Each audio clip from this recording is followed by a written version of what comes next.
Usama bin Laden से जुड़ा एक ऐसा राज जिसे आप शायद ही जानते होंगे और स्कूल और कॉलेजेस में जो होमवर्क दिया जाता है, आखिर उसका आविष्कार किसने किया था। और एक ऐसा गांव जो कि जमीन के नीचे बसा हुआ है, और आखिर क्यों ताजमहल के ऊपर ये हरा कपड़ा डाला गया था। तो चलिए ऐसे ही कुछ धमाकेदार बातों को आज हम जानेंगे, लेकिन उससे पहले अपने प्यारे से हाथों से इस मासूम से लाइक के बटन को दबा दीजिए। नंबर 18 दोस्तों, आज से लगभग 56 साल पहले अमेरिका में एक बेहद ही फेमस सिंगर, सॉन्ग राइटर और गिटारिस्ट रहते थे जिनका नेम था जिम सुलिवन, जिन्होंने सन 1969 में एक यूएफओ नाम का एल्बम सॉन्ग निकाला था, जिसके रिलीज होने के 6 साल बाद ही वो बिना किसी निशान के गायब हो गए, जिन्हें खोजने का एकमात्र सबूत था उनकी छोड़ी गई कार, जो कि एक रेगिस्तानी सड़क पर पाई गई, जिस घटना के बाद सुलिवन किसी को नहीं दिखे और बहुत से लोगों का तो ये भी कहना है कि उन्हें किसी एलियन ने किडनैप कर लिया था। नंबर 17 दोस्तों, 1971 के समय में पाकिस्तान की सेना ताजमहल को निशाना बनाना चाहती थी, क्योंकि एक खुफिया रिपोर्ट में यह मिला था कि पाकिस्तान की वायु सेना आगरा पर हवाई हमला कर सकती है।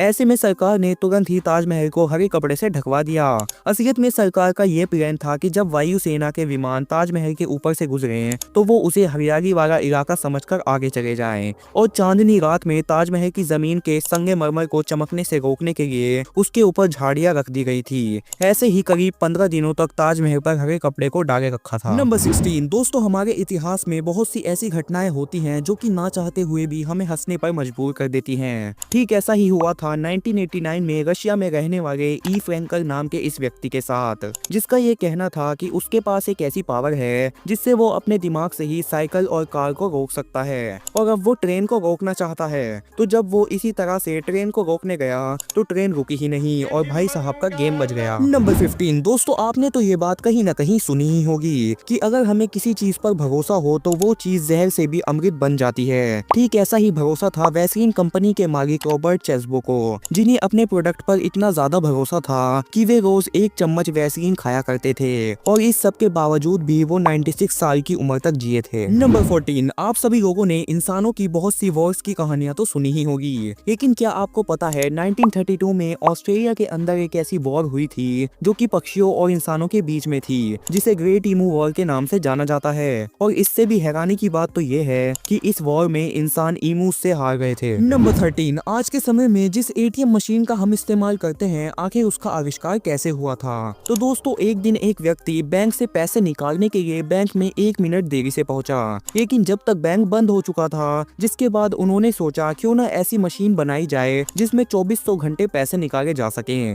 जिसके बाद उन्होंने एटीएम का आविष्कार किया, जिस व्यक्ति का नाम था जॉन शेफर्ड बैरन। नंबर 12 रविंद्र कौशिक एक ऐसे मशहूर थिएटर कलाकार थे जिन्हें सन 1975 में रॉ के ऑफिसर्स द्वारा जासूस के रूप में पाकिस्तान भेजा गया था, जहां वो पाकिस्तान की सेना में शामिल होने में कामयाब रहे और मेजर पोस्ट तक पहुंचने में भी सफल रहे। और उसी दौरान उन्होंने खुफिया एजेंसीज को इम्पोर्टेंट जानकारी भेजकर हजारों भारतीयों की जिंदगी भी बचाई थी, और इसलिए उन्हें रॉ द्वारा ब्लैक टाइगर का टाइटल भी दिया गया था। नंबर 11 दोस्तों, अब जरा इस व्यक्ति को देखिए जो कि देखने में काफी ज्यादा सिंपल लगता है, लेकिन ये कोई नॉर्मल आदमी नहीं, जबकि ये आईआईटी के एक्स प्रोफेसर आलोक सागर हैं, जो कि पिछले 32 सालों से अपनी ऐशो आराम की जिंदगी छोड़कर मध्य प्रदेश के आदिवासी गांव में रह रहे हैं, जिस गांव में वो आदिवासी बच्चों को पढ़ाते हैं और साथ ही साथ पेड़ भी लगाते हैं, जिन्होंने अब तक 50,000 से भी ज्यादा पेड़ लगा दिए हैं। और इसके अलावा आलोक आरबीआई के एक्स गवर्नर रघुराम राजन के भी टीचर रह चुके हैं। नंबर 10 दोस्तों, आजकल आए दिन कहीं ना कहीं भूकंप वगैरह आते रहते हैं, जिससे लोगों की प्रॉपर्टी बहुत ज्यादा डैमेज होती है,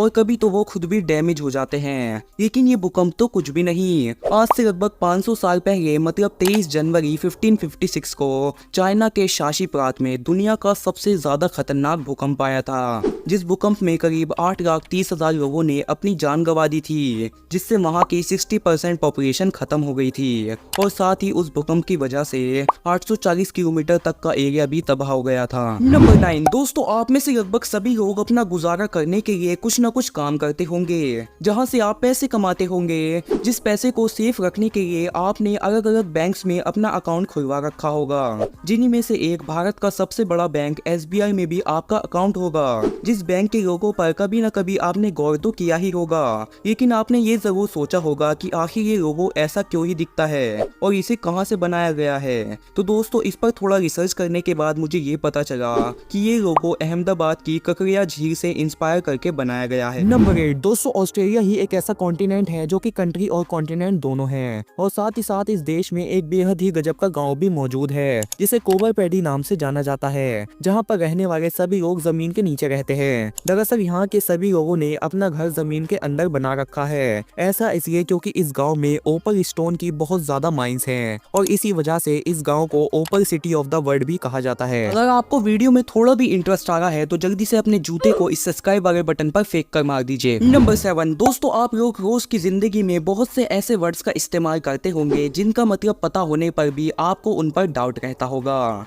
जिन्हीं में से एक वर्ड है ओके, जिसकी खोज 1839 में हुई थी, जब एक न्यूज़पेपर ने मजाक मजाक में ऑल करेक्ट को ओके लिख दिया था। दरअसल दोस्तों उस समय गलत स्पेलिंग लिखने का फैशन चल रहा था, जिसमें लोग ऑल करेक्ट को ऑल करेक्ट लिख रहे थे, जहां से ही ओके वर्ड का निर्माण हुआ था। नंबर 6 दोस्तों, हमारे आसपास बहुत से ऐसे लोग होते हैं जो कि म्यूजिक में बेहद ज्यादा इंटरेस्टेड होते हैं, और ऐसे लोगों के लिए ही क्रोएशिया नाम की कंट्री में एक बेहद ही गजब चीज बनाई गई है, जो कि क्रोएशिया के समुद्र तट पर बनी हुई है, जो कि 230 फुट लंबी सी ऑर्गन है, जिस ऑर्गन को निकोला बेसिक नाम के एक आर्किटेक्ट ने बनाया है। जिस ऑर्गन में टोटल 35 ट्यूब्स लगे हुए हैं, जिन ट्यूब से जब भी समुद्र की लहर आकर टकराती है तो इसमें से गाने बजने लगते हैं, जो कि एक गजब का एक्सपीरियंस देती है। नंबर 5 दोस्तों, आप में से अधिकतर लोग स्कूल या कॉलेजेस में पढ़ते होंगे, जहां आपको बहुत सी क्लासेस और लेक्चर्स के बाद होमवर्क दिया जाता होगा, जिसे आपको घर पर कंप्लीट करना होता है। लेकिन क्या आपने कभी सोचा है कि ये होमवर्क का आविष्कार आखिर किसने और कब किया था? जिस पर थोड़ा रिसर्च करने के बाद मुझे ये पता चला कि रोबर्टो नेविलिस नाम के एक इटालियन टीचर ने इसका आविष्कार किया था, जिन्होंने सन 1905 में अपने स्टूडेंट्स को सजा के तौर पर होमवर्क दिया था। नंबर 4 दोस्तों, अगर हम दुनिया के सारे देशों पर नजर डालें तो हमें पता चलेगा कि जापान एक ऐसा देश है जो कि टेक्नोलॉजी के मामले में सारे देशों को पीछे छोड़ चुका है। जहां बहुत से देशों में अब तक ट्रेन की सुविधा अवेलेबल नहीं है, वहीं जापान में तो उल्टी ट्रेन चलती है, और दूसरे देशों के मुकाबले जापान के 90% लोग सुबह की जगह रात को ही नहा लेते हैं और सुबह होते ही अपनी अपनी जॉब्स पर चले जाते हैं। नंबर 3 दोस्तों, पहले के समय से आज का समय इतना ज्यादा एडवांस हो गया है, जहां पर 12-12 साल के बच्चे देखने में 19-20 साल के लगते हैं। लेकिन इसके अलावा हमारे बीच एक ऐसा गाँव भी मौजूद है जहाँ पर तो लड़कियां ही अचानक से लड़का बन जाती हैं। दरअसल दोस्तों डोमिनिकन रिपब्लिक देश में एक लास सेलिनस नाम का गाँव है, जहाँ पर जब भी कोई लड़की 12 साल की होती है तो उसके अंदर अचानक से ही लड़कों की कैरेक्टरिस्टिक आने लग जाती है, जिससे वो लड़के में तब्दील हो जाती है, जिसके ऐसे होने का रहस्य आज तक साइंटिस्ट भी नहीं ढूंढ पाए, लेकिन वहाँ के लोग इसे एक श्राप मानते हैं। नंबर 2 दोस्तों, हमारे आसपास बहुत सी ऐसी जगहें होती हैं जो कि बहुत ज्यादा खौफनाक होती हैं, जहाँ जाने से अच्छे लोग घबराते हैं। जिन्हीं में से एक जगह इटली के अंदर मौजूद है, जिसे पोविगिलिया आइलैंड कहते हैं, जहाँ पर कोई भी इंसान नहीं जाना चाहता, क्योंकि 14वीं सेंचुरी में यहाँ पर प्लेग नाम की बीमारी के मरीजों को मरने के लिए छोड़ दिया जाता था। लेकिन जब ये मरीज बहुत ज्यादा बढ़ गए तब उनमें से 1,60,000 लोगों को यहीं जिंदा जला दिया गया, जिस ही खौफनाक घटना की वजह से यहाँ कोई नहीं जाना चाहता, और साथ ही यहाँ की गवर्नमेंट ने इस आइलैंड पर जाने पर रोक भी लगा दिया है। नंबर 1 दोस्तों, आप में से लगभग सभी लोग उसामा बिन लादेन के बारे में तो जानते ही होंगे, जिसने अल कायदा फाउंडेशन को शुरू किया था, जो कि लोगों के बीच जिहाद को एग्रेशन और वायलेंस के थ्रू बढ़ावा देता था। लेकिन आप में से लगभग 97% लोग उसामा बिन लादेन के इस राज को नहीं जानते होंगे कि सन 1980 में उसामा बिन लादेन अमेरिका की एक खुफिया एजेंसी CIA का एजेंट हुआ करता था। अगर आपको ऐसे यूट्यूबर्स देखने हैं जिन्होंने सबसे फास्ट 1 मिलियन सब्सक्राइबर कंप्लीट किए तो लेफ्ट वाली वीडियो पर क्लिक करें, और अगर आपको रियल लाइफ के सुपर ह्यूमन देखने हैं तो राइट वाली वीडियो पर क्लिक कर देख सकते हैं।